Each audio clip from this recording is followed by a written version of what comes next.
George Watson was a United States Army private who died while rescuing fellow soldiers from drowning at sea during World War II. In 1997, he was awarded the Medal of Honor, the nation's highest military decoration for valor, for his actions on March 8, 1943, near Porlock Harbor, New Guinea. Watson and 6 other black Americans who served in World War II were awarded the Medal of Honor on January 12, 1997.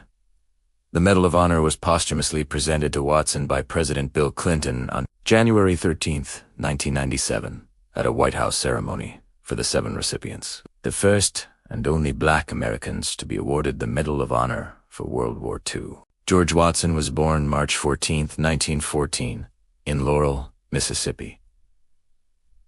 He grew up just outside Mississippi, the son of sharecroppers.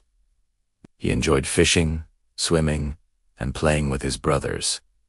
He excelled in school and showed great aptitude in math. However, there were not any options around Starkville at the time to advance his education. In 1932, with the country in the grips of the Great Depression, Watson left Mississippi to be one less mouth to feed at the family's home. He moved in with his widowed grandmother in Birmingham, Alabama. Although Birmingham was hit hard by the Great Depression, Watson got a job as a janitor at a private club, where he earned $624 a year. After 2 years working as a janitor, Watson was looking for other opportunities to help save for college. In 1934, Birmingham had a large fire in a department store that caused more than $3 million in damage. The national press coverage of the fire spurred a public investment initiative in the city, allowing the fire department to hire more firefighters. Watson saw this as his opportunity to earn money for college and be able to serve his community. He applied and was hired later that year. Watson continued to save for school while working as a firefighter.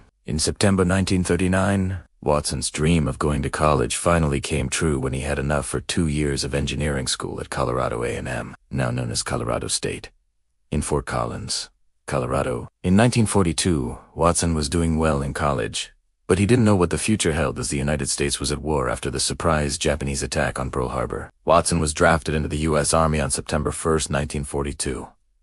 He was sent to Camp Lee, Virginia for basic training. While at basic training, Watson was assigned to the Quartermaster Corps, which was also stationed at Camp Lee. The Quartermaster Corps emphasized analytical skills, making technical decisions, and learning every aspect of military supply point operations. Watson enjoyed the opportunity to use his engineering background and love of math. Watson was assigned to the 2nd Battalion of the 29th Quartermaster Regiment. He and the rest of the unit were sent to Charleston, South Carolina, for final training before deployment. On December 27, 1942, the 29th QM Regiment, along with 10,000 other men, left Newport News, Virginia, and headed south to Port Cristobal, Panama. They were on their way to the War-Pacific Theater. Watson traveled through the Panama Canal and across the Pacific Ocean on the USS Hermitage. Their initial destination was Brisbane, Australia. The trip from Newport News to Brisbane took about a month. Watson arrived in Australia on January 31, 1943. In early February, Watson and members of the 29th QM Regiment were transitioning to their new home at Port Moresby, New Guinea. They were part of an ongoing operation known as Operation Lilliput. Operation Lilliput began in December 1942. It was a seaborne convoy operation, ferrying troops, weapons, and other supplies in a regular transport service between Milne Bay and Oro Bay, New Guinea. The objective was to build up resources and supplies in anticipation of the U.S. Army's 32nd Division capturing the Japanese beachhead at Bunagona, New Guinea. Watson was assigned to the U.S. Army Transport Jacob. Watson and 165 other people were aboard the USAT Jacob in late February when they left the Sydney, Australia, harbor carrying troops, weapons, and medical supplies heading for Port Moresby, New Guinea.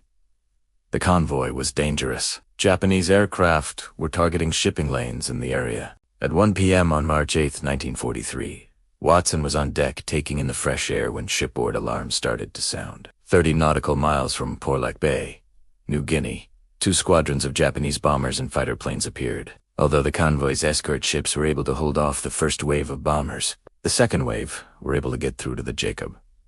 3 bombs made direct hits, propelling sailors and soldiers into the ocean and starting a fire on deck. The water pumps on board malfunctioned.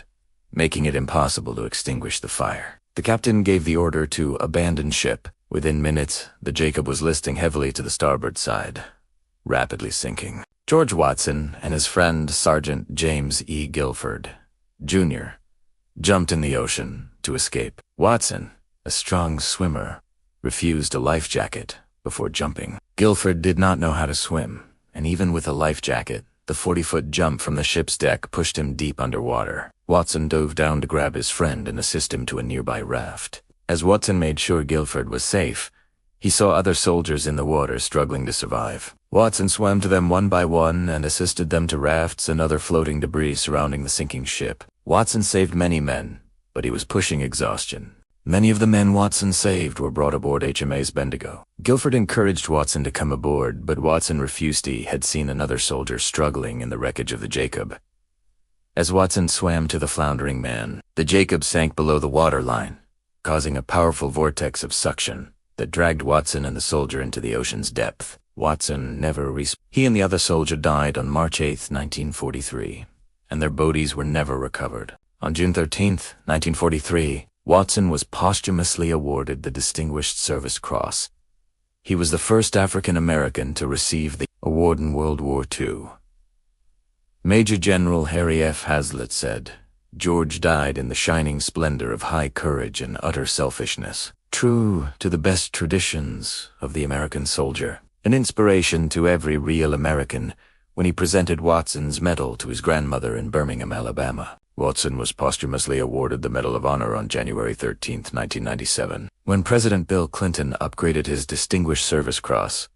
Because no members of Watson's family were living, Sergeant Major Gene C. McKinney accepted Watson's award. The medal is on display at the U.S. Army Quartermaster Museum in Fort Lee, Virginia, where Watson received basic training. Private George Watson's Medal of Honor citation reads, "For conspicuous gallantry and intrepidity at the risk of his life above and beyond the call of duty." Private George Watson distinguished himself by extraordinary heroism on the 8th of March 1943, while serving in the Pacific Command with the 2nd Battalion, 29th Quartermaster Regiment, near Port Harbor, New Guinea. Private Watson was on board a troop ship, the Dutch steamer Jacob, when it was attacked and hit by enemy bombers. Before it sunk, the ship was abandoned. Private Watson, instead of seeking to save himself, remained in deep waters long enough to assist several soldiers who could not swim to reach the safety of a life raft. This heroic action, which subsequently cost him his life, resulted in saving the lives of several of his comrades, weakened by continuous physical exertion and overcome by muscular fatigue. Private Watson drowned when the suction of the sinking ship dragged him beneath the surface of the swirling waters. His demonstrated bravery and unselfish act set in motion a train of compelling events that finally led to American victory in the Pacific. Private Watson's extraordinary valorous actions, his daring and inspiring leadership, and his self-sacrificing devotion to his fellow man exemplify the finest traditions of military service. The Australian minesweeper HMAS Bendigo, which had been escorting the Jacob, rescued 158 men. Watson's body was never recovered.